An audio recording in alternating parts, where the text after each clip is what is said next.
उत्तर प्रदेश में दूसरे चरण के लोकसभा चुनाव में 8 लोकसभा सीटों पर वोट डाले जाएंगे, जिसमें सबसे हॉट सीट और सबसे बहुचर्चित सीट है मेरठ की, जहां से भारतीय जनता पार्टी ने टीवी सीरियल में रामायण का रोल करने वाले अरुण गोविल को चुनाव मैदान में उतार दिया है। चुनाव मैदान में उतरने के बाद अरुण गोविल का एक नारा था, भारतीय जनता पार्टी ने राम वर्सेस विपक्ष का नारा दिया, जहां टीवी सीरियल में काम करने वाले, रामायण का रोल करने वाले अरुण गोविल ने भगवान श्री राम का फोटो लेकर बाकायदा क्षेत्रों में घूमा।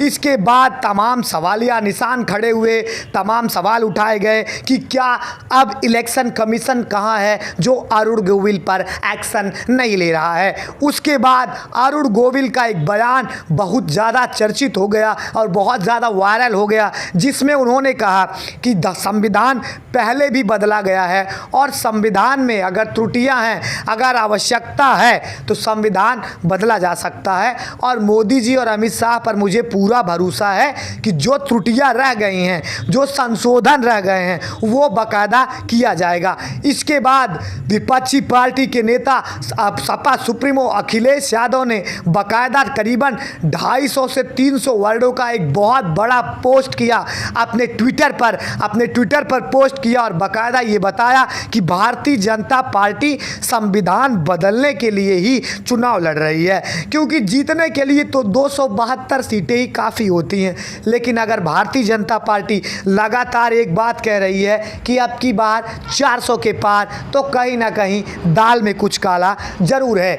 इसके बाद भारतीय जनता पार्टी के कैंडिडेट अरुण गोविल लगातार क्षेत्र में जाते हैं और भगवान राम का जो वो रोल किए हैं उसका बाकायदा फ़ायदा उठाने की कोशिश करते हैं। हालांकि भारतीय जनता पार्टी के जो विपक्षी पार्टियां हैं, समाजवादी पार्टी ने भी कैंडिडेट ज़बरदस्त उतार दिया।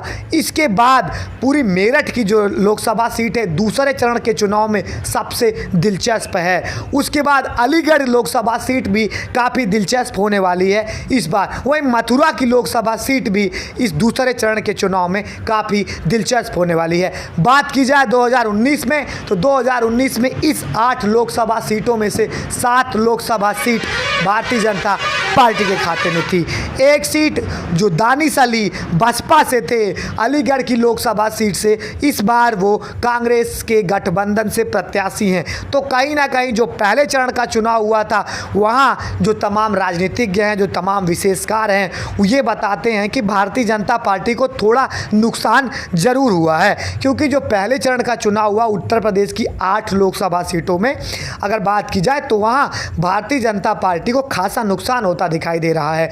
इस बार अगर देखा जाए तो 6 ऐसी लोकसभा सीटें हैं जहाँ भारतीय जनता पार्टी चुनाव में पीछे दिखाई दे रही है। और सबसे बड़ी बात यह रही है कि उनके एक बहुत बड़े जो नेता हैं वो भी पहले चरण की लोकसभा सीट में पीछे दिखाई दे रहे हैं। हरिंदर मलिक जो कि समाजवादी पार्टी से हैं, वो वहाँ से चुनाव काफ़ी आगे दिखाई दे रहे हैं। वहीं बात की जाए कैराना से इकरा हसन जो कि गठबंधन की प्रत्याशी हैं, वो काफ़ी मेहनत कर रही हैं। इमरान मसूद जो है वो भी काफ़ी ज़्यादा आगे दिखाई, तो तमाम जो विपक्षी पार्टी के कैंडिडेट हैं वो काफ़ी ज़्यादा आगे दिखाई दे रहे हैं इन लोकसभा चुनाव के पहले चरण में। हालांकि दूसरा चरण एक बार फिर से प्रधानमंत्री नरेंद्र मोदी हिंदू और मुस्लिम विक्टिम कार्ड खेलना चाहते हैं। अमरोहा में लगभग, चाहे वो बहुजन समाजवादी पार्टी हो, चाहे वो समाजवादी पार्टी हो, चाहे भारतीय जनता पार्टी हो, लगभग सभी के सुप्रीमो, चाहे नरेंद्र मोदी हो, अखिलेश यादव हो, मायावती हो, तीनों जन वहां पर गए हैं और बाकायदा जो वोट साधने की पूरी कोशिश की गई है इन लोकसभा चुनाव में। हालांकि ये तो जनता और जनार्दन फैसला करेगा कि आखिर कौन लोकसभा यानी कि दिल्ली पहुंचाती है। हालांकि जो तमाम जो अभी जो यहाँ के सर्वे हैं, जो यहाँ के ओपिनियन पोल है, जो इंटरनल पोल है, अगर उसकी बात की जाए तो यहाँ भी कहीं ना कहीं मुकाबला काफ़ी कांटे का टक्कर का माना जा रहा है। इस बार बहुजन समाजवादी पार्टी ने एक बहुत बड़ा विक्टिम कार्ड खेला है, जो लगभग सुस्त पड़ी रहती थी लोकसभा चुनाव और विधानसभा चुनाव में। इस बार अचानक से मायावती अग्रेसिव हो गई हैं और यही कारण रहा है कि इस बार का चुनाव काफ़ी दिलचस्प देखा जा रहा है।